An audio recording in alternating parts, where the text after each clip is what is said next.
اللہ کی بات سچ تھی جو ہمیں کہہ رہا تھا کہ تمہیں مار پڑے گی. یہ تو عائشہ کی تفسیر ہو گئی، لیکن یہ لوگ اس کو بھی نہیں مانتے.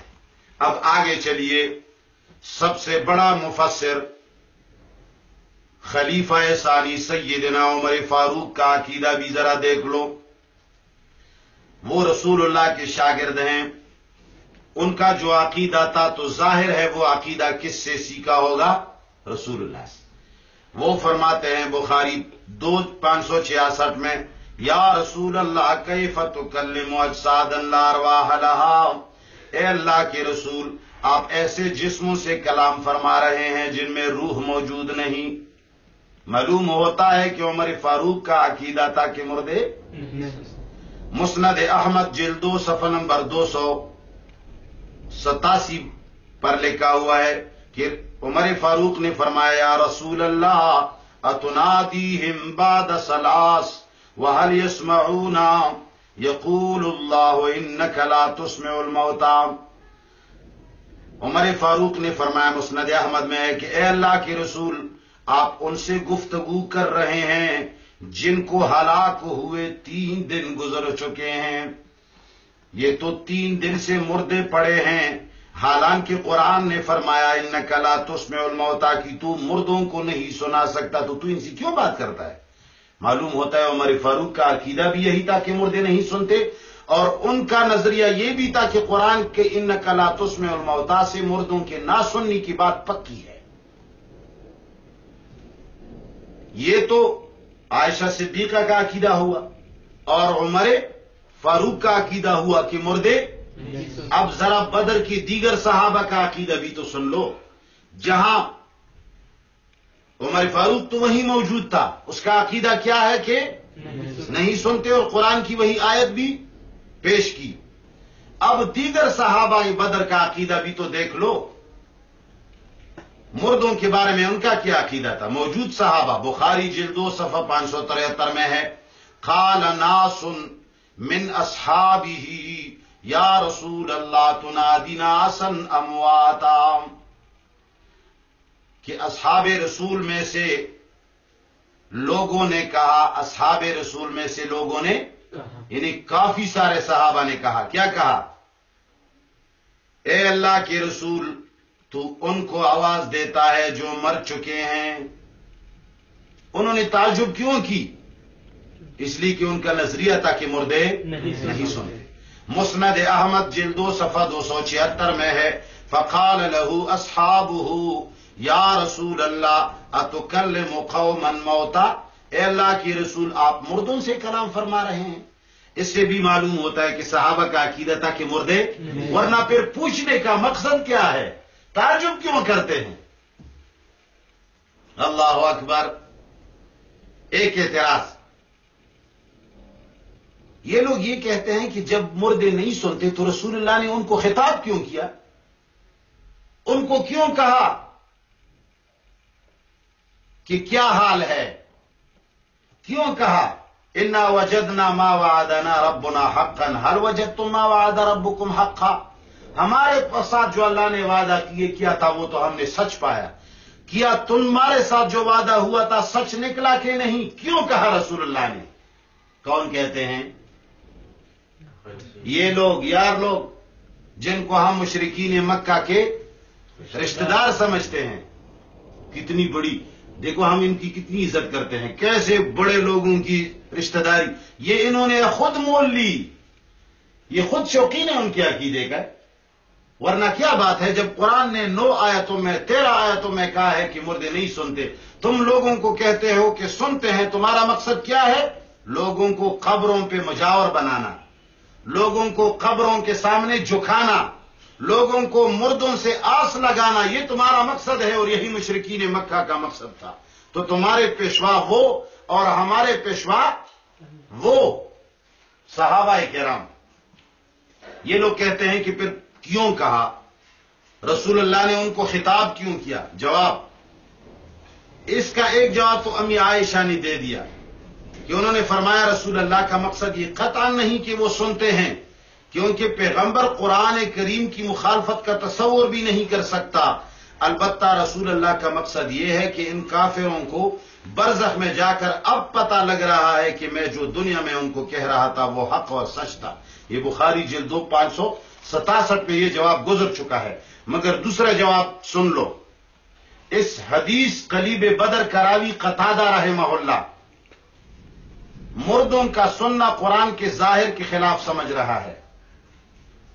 یہ جو راوی ہے اس روایت کا قتادہ، وہ بھی مردوں کا سننا قرآن کے خلاف، وہ کہتا ہے کہ مردے سنتے، اس لیے قرآن کو اپنے ظاہر پر محمول کر کے حدیث میں تعویل کر کے فرماتے ہیں. کیا فرماتے ہیں؟ کہ یہ بدر میں جو ہوا رسول اللہ صلی اللہ علیہ وسلم کا معجزہ تھا. وہ کیا کہہ رہے ہیں؟ یہ رسول اللہ کا معجزہ تھا. قال بخاری جلد 2 صفحہ نمبر 266. قال قتادۃ احیاهم اللہ تعالی حتی اسمعهم قوله توبیخا وتصغیرا ونقمتا وحسرتا وندما. قتادہ فرماتے ہیں کہ اللہ نے ان مردوں کو کچھ دیر کے لیے زندہ کر دیا تاکہ ان کو نبی پاک کی بات سنا دے، زجر تبیخ کے لیے، ذلیل کرنے کے لیے، بدلہ لینے کے لیے، افسوس دلانے کے لیے، ندامت کے لیے. یعنی اللہ نے مردوں کو زندہ کیا تاکہ رسول اللہ کی بات سنا دے. اس کا مقصد یہ ہے کہ قتادہ کا عقیدہ ہے کہ مردے جب تک زندہ نہ ہو تو نہیں سنتے. اللہ نے ان کو کیوں زندہ کیا؟ یہ رسول اللہ کا معجزہ تھا، اور اس کے لیے کسی کو زندہ کرنا یہ کوئی بڑی بات ہے؟ یہ تو اللہ کا دستور ہے. اور یہی معجزہ والی بات حق بھی ہے، کیونکہ رسول اللہ صلی اللہ علیہ وسلم کے الفاظ میں قیودات اور تخصیصات سے صاف معلوم ہوتا ہے کہ یہ معجزہ ہے. دیکھو بخاری جلد 2 صفحہ 567 پر رسول اللہ کیا فرماتے ہیں؟ انہم الان لیسمعون ما اقول لہم. انہم، رسول اللہ فرماتے ہیں یہ مردے. کون؟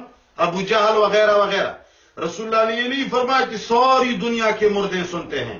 رسول اللہ نے فرمایا انہم، ضمیر خاص لوگوں کے، یہ مردے الان اسی وقت یسمعون سنتے ہیں ما وہ باتیں اقول لہم جو میں ان سے کہتا ہوں. یہ نہیں کہ ساری امت کی باتیں سنتے ہیں. انہوں نے کہا یہ مردے اسی وقت میری بات سنتے ہیں. اس کا کیا معنی کہ یہ مردے اس وقت میری بات سنتے ہیں، کسی اور کی بات کوئی اور مردہ نہیں سنتا. یہ تخصیص ہے. تو یہ رسول اللہ کا معجزہ ہوا، اور اس میں شک نہیں ہے. رسول اللہ سے تو پتھروں نے بھی بات کی ہے، رسول اللہ سے تو لکڑی نے بھی بات کی ہے. کیا تم اس کی بھی قائل ہو کہ وہ بھی بات کرتے ہیں؟ اور یہی جواب ہمارے فقہ حنفی نے بھی دیا ہے. فقہ کو تو مانو گے، قرآن اور سنت کو چلو نہیں مانتے ہو تم. فقہائے حناف کہتے ہیں، غایہ شرح ہدایہ جلد 2 صفحہ نمبر 484، فتح القدیر شرح ہدایہ جلد 2 صفحہ نمبر 447، روح المعانی حنفی تفسیر جلد 21 صفحہ نمبر 50، یہ تینوں کہتے ہیں اما کلامہ علیہ السلام اہل القلیب فقد کانت معجزۃ لہ علیہ السلام. وہ فرماتے ہیں کہ رسول اللہ کی بات کرنا بدر کے مردوں سے یہ ان کا معجزہ تھا. تم پیغمبر تھوڑی ہو کہ تمہاری بھی بات سنیں، وہ تو پیغمبر تھے. یہی وجہ ہے کہ صاحب مشکات، یہ لوگ مشکات کو بہت زیادہ پیش کرتے ہیں. وہ مشکات میں آیا ہے کہ مردے سنتے ہیں. ان سے کہو کہ مشکات کو کھول کر کے ذرا دیکھ تو لو. مشکات نے جہاں یہ واقعہ ذکر کیا ہے تو وہاں صفحہ نمبر 543 ہے، باب المعجزات میں ذکر کیا ہے. کہاں ذکر کیا ہے؟ باب المعجزات. یعنی مشکات کا مصنف بھی یہ سمجھ رہا ہے کہ یہ رسول اللہ کا معجزہ، لیکن یہ لوگ کبھی نہیں مانیں گے، اس لیے کہ ان کا مقصد یہ ہے قبروں کے سامنے جھکنا، قبروں والوں سے مانگنا، قبروں والوں کی پوجنا اور ان کی عبادت کرنا. ان کا مطمع نظر ہی یہی ہے. مشکات جلد 3 صفحہ نمبر، بلکہ حدیث نمبر 5938، یہ باب المعجزات میں انہوں نے ذکر کیا ہے. تو یہ ثابت ہو گیا کہ یہ رسول اللہ کا معجزہ تھا. یہ کہیں ثابت نہیں ہوتا کہ ساری امت کے مردے سنتے ہیں. زیادہ سے زیادہ کوئی کوشش کرے گا تو یہ ثابت کر دے گا کہ رسول اللہ کی بات بدر کے مشرکین نے سن لی تھی. اس میں کوئی بڑی بات نہیں ہے، رسول اللہ کی بات سننا کوئی بڑی بات نہیں، اس لیے کہ وہ معجزہ ہے، وہ رسول تھے. علامہ ابن جریر طبری، اب دیکھو تقریباً 3 تفسیریں ذکر ہو گئی. اب چوتھی تفسیر علامہ ابن جریر طبری سورہ نمل آیت نمبر 80 اور سورہ روم آیت نمبر 52 کے تحت لکھتے ہیں. تفسیر ابن جریر طبری جلد 21 صفحہ نمبر 36. وہ فرماتے ہیں کہ جس کا ترجمہ یہ ہے، وہ لکھتے ہیں کہ آیت کے اندر اللہ تعالیٰ نے کافروں کی ایک مثال بیان کی ہے، جس کا معنی یہ ہے کہ اے محمد، آپ ان مشرکوں کو جن کے کانوں پر مہر لگا دی گئی ہے آپ کچھ سمجھا نہیں سکتے. قرآن مجید کی نصیحتوں کو سمجھنے کی قوت ان سے سلب کر لی گئی ہے. اس طرح آپ ان مردوں کو بھی سماعت عطا کر کے کچھ سمجھا نہیں سکتے جن کی قوت سماعت سلب کر لی گئی ہے.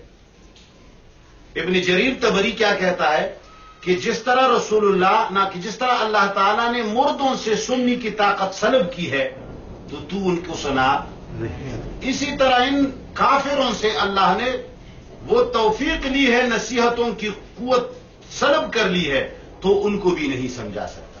پھر حوالہ قتادہ کا دیا ہے، آخر میں لکھتے ہیں ھذا مثل ضربہ اللہ للکافر فکما لا يسمع المیت الدعاء کذالک لا يسمع الکافر. کہتے ہیں کہ یہ اللہ نے کافروں کی ایک مثال بیان کی ہے کہ جس طرح میت کسی کی پکار نہیں سنتی اس طرح کافر بھی نہیں سنتا. سمجھ گئے کہ نہیں؟ اور قتادہ رحمہ اللہ کی مذکورہ روایت جس طرح ابن جریر نے ذکر کیا، اس طرح عبد ابن حمید، ابن المنذر، ابن ابی حاتم نے بھی ذکر کیا، اور تمام تحریرات در منصور امام سیوطی کی کتاب جلد 5 صفحہ نمبر 114 پر تمام کی عبارات موجود ہیں کہ اللہ جل جلالہ نے ان کو زندہ کیا اور رسول اللہ کی بات سنوا دی اور پھر مردہ کیا. امام قرطبی سورہ فاطر آیت نمبر 22 کے تحت لکھتے ہیں، قرطبی جلد 13 صفحہ نمبر 232 فرماتے ہیں کما لا تسمع من مات کذالک لا تسمع من مات قلبہ. کہتے ہیں کہ جس طرح کما لا تسمع من مات کذالک لا تسمع من مات قلبہ، جس طرح تو مردوں کو نہیں سنا سکتا اس طرح ان کو بھی نہیں سنا سکتا جن کے دل مردہ ہو چکے ہیں. امام علوسی الحنفی لکھتے ہیں روح المعانی جلد 21 صفحہ 55 اکثر مشائخنا على ان المیت لا يسمع استدلالا بقوله تعالى انك لا تسمع الموتى وبقوله تعالى وما انت بمسمع من في القبور ولذا لم يقولوا بتلقين القبر. کہتے ہیں ہمارے مسلک یعنی احناف کے اکثر اکابرین کا مسلک یہ ہے کہ مردے نہیں سنتے، اور دلیل یہ دیتے ہیں کہ اللہ تعالیٰ نے فرمایا کہ تو مردوں کو نہیں سنا سکتا سورہ نمل کی آیت، اور تو قبر والوں کو نہیں سنا سکتا سورہ فاطر کی آیت. یہی وجہ ہے کہ مشائخ اور اکابر احناف تلقین قبر کی اجازت نہیں دیتے، کیونکہ ان کا خیال یہ ہے کہ مردے. اب دیکھو ابن جریر طبری بھی یہی کہتا ہے، امام قرطبی بھی یہی کہتا ہے، امام علوسی الحنفی بھی یہی کہتا ہے. ذرا ابن جریر طبری متوفہ 310 کا ایک اور حوالہ اور عبارت بھی سن لو. تفسیر ابن جریر 7 نمبر جلد صفحہ نمبر 118 میں لکھتے ہیں فَجَعَلَهُمْ تَعَالَى فِي عَدَادِ الْمَوْتَى الَّذِينَ لَا يَسْمَعُونَ صَوْتًا وَلَا يَعْقِلُونَ دُعَاءً وَلَا يَفْقَهُونَ قَوْلًا. اللہ تعالیٰ نے کفاروں کو مردوں میں شمار کیا جو کہ واقعی نہ ہی آواز اور پکار سنتے ہیں، نہ ہی بلاوے کو سمجھتے ہیں، اور نہ ہی کسی کا قول کو جانتے ہیں. مردوں میں سننے کی قطعاً صلاحیت نہیں، بس وہ مردے ہیں. اور ابو القاسم جار اللہ محمود بن عمر الزمخشری 538 میں وفات پا گئے ہیں، وہ تفسیر کشاف جلد 1 صفحہ نمبر 503 میں لکھتے ہیں ان الذین تحرص یا محمد علی ان یصدقوک بمنزلۃ الموتى الذین لا يسمعون. اور اے پیغمبر جن کفار سے یہ تم توقع کرتے ہو کہ وہ تمہاری تصدیق کر لیں گے تو یہ توقع نہ کیجئے، کیونکہ وہ کافر تو مردوں کی طرح ہے اور مردے وہ ہوتے ہیں جو سنتے نہیں. علامہ نظام الدین نشاپوری لکھتے ہیں غرائب القرآن جلد 3 صفحہ 72، ایک اور نسخہ ہے جلد 7 صفحہ نمبر 137، وہ لکھتے ہیں ان الذین تحرصوا علی اصول ایمانہم بمنزلۃ الموتى الذین لا يسمعون، وہ کفار جن کی ایمان لانے کی تم امید رکھتے ہو پیغمبر، وہ مردوں کی طرح ہے جو سنتے نہیں۔ اب علامہ ابو البرکات عبداللہ بن احمد النصفی الحنفی 710 ہجری میں وفات پا گئے ہیں، وہ سورہ انعام 36 کی تحت لکھتے ہیں ان حرصہ علیہ الصلاۃ والسلام علی ہدایتہم لا ينفع لعجز سماعہم کالموتى، فرماتے ہیں رسول اللہ صلی اللہ علیہ وسلم کا ان کی ہدایت کی امید و حرص کرنا ان کے لیے مفید نہیں، کیونکہ کفار سنتے نہیں جیسے کہ مردے نہیں سنتے۔ علامہ قاضی ناصر الدین البیضاوی تفسیر بیضاوی جلد 1 صفحہ نمبر 269 میں لکھتے ہیں ہؤلاء کالموتى لا يسمعون، یہ کفار مردوں کی طرح ہے جو سنتے یعنی مردوں میں نہیں سننا یہ مسلم ہے، اسی سے تشبیہ دیتے ہیں کفار کو، اس لیے کہ مردے سرے سے سنتے ہی نہیں تو کفار بھی اتنے ہی بے حس ہو گئے ہیں کہ وہ بھی نہیں سنتے۔ علامہ بیضاوی جلد 7 صفحہ نمبر 127 میں ایک اور جگہ پہ لکھتے ہیں کہ ہمارے اکثر ائمہ کرام اس کے قائل ہیں کہ مردے نہیں سنتے، اور انک لا تسمع الموتى اس کا دلیل دیتے ہیں۔ سارے علماء اور صحابہ کہتے ہیں کہ انک لا تسمع الموتى سے پتہ چلتا ہے کہ مردے نہیں سنتے۔ ہمارے مشرکین مکہ کے رشتہ دار کہتے ہیں کہ اس آیت میں سننے کی نفی ہی نہیں ہے، اس آیت میں تو سنانے کی نفی ہے۔ ارے تم ان صحابہ سے بھی زیادہ سمجھنے لگے ہو، جب آدمی یہود اور نصارہ کا تابع دار ہو جاتا ہے، جب قبر کا پجاری بن جاتا ہے تو پھر وہ صحابہ سے آگے نکلتا ہے، وہ پھر صحابہ کے بارے میں گندی باتیں اور گندی سوچیں رکھتا ہے۔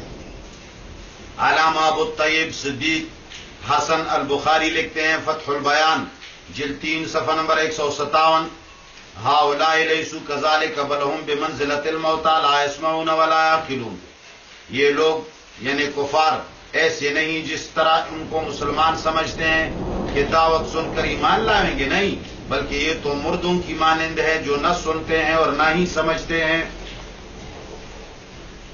علامہ علی بن محمد 725 میں امام خازن کے نام سے مشہور ہے، وہ تفسیر خازن جلد 2 صفحہ 14 میں لکھتے ہیں وَلِهَذَا شَبَّهَ الْكُفَّارَ بِالْمَوْتَى لِأَنَّ الْمَيِّتَ لَا يَسْمَعُ وَلَا يَتَكَلَّمُ، کہتے ہیں کہ آیت کے اندر کفار کو مردوں کی مشابہ قرار دیا اس لیے کہ مردہ نہ سنتا ہے اور نہ ہی بات کرتا ہے۔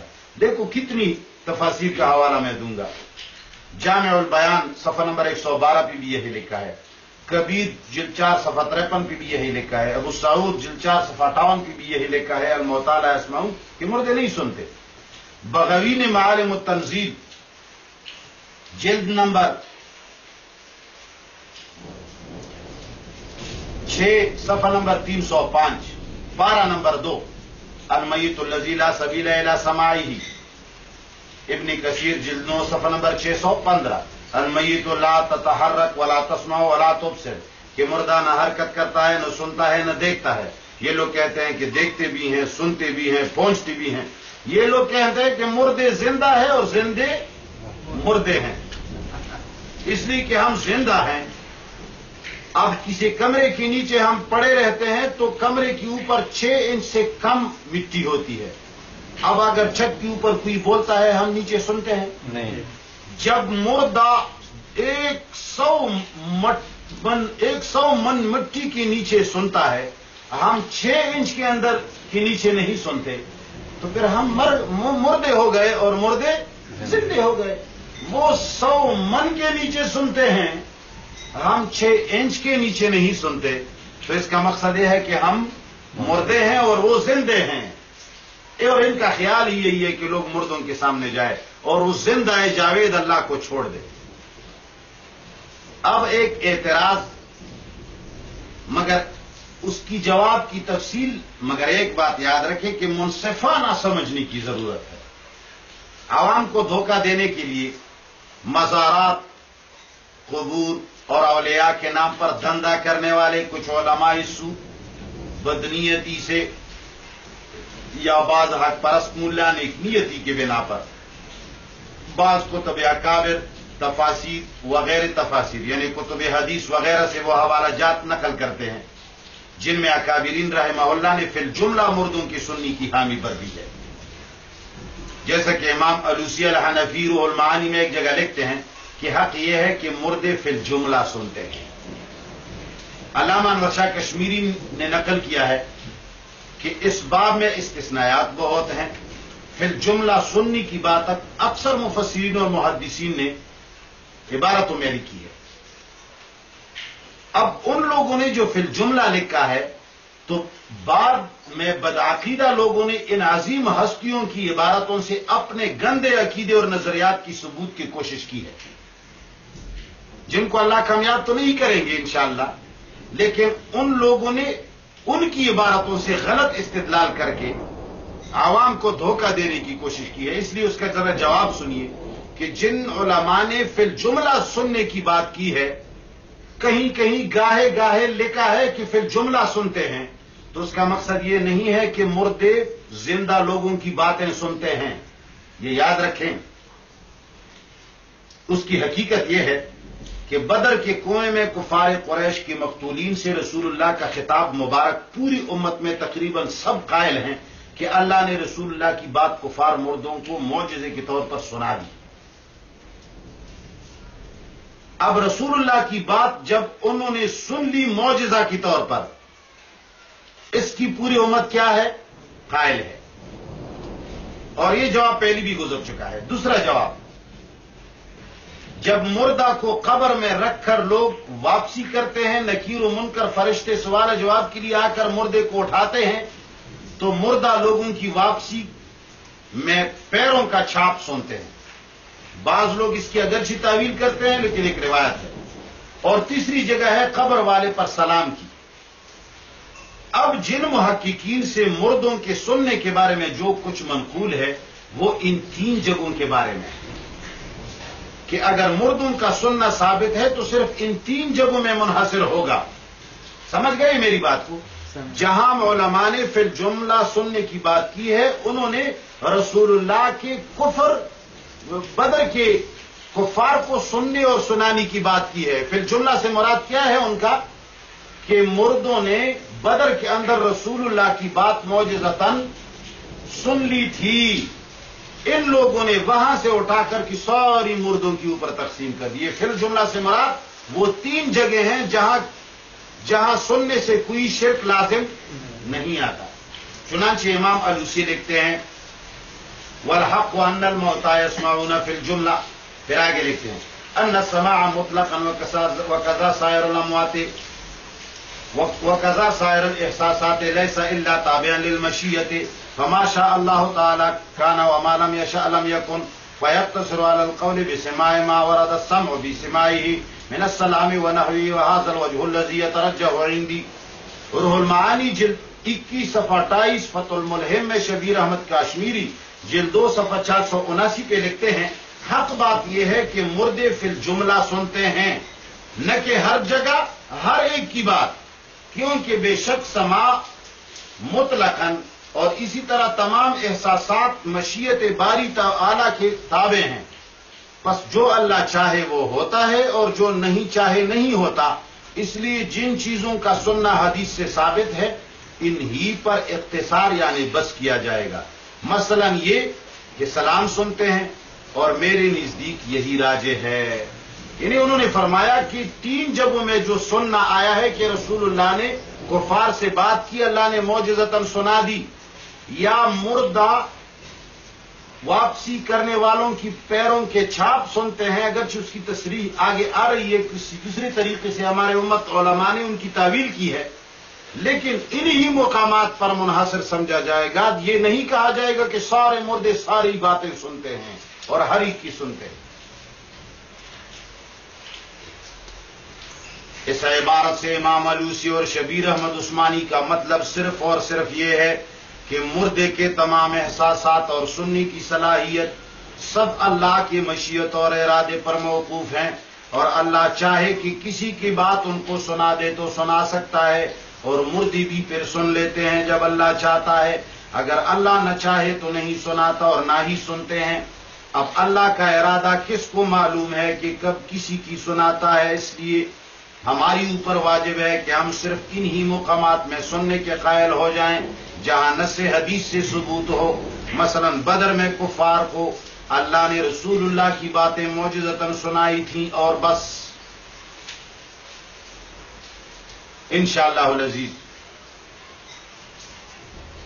مزید کل، وآخر دعوانا الحمدللہ رب العالمین۔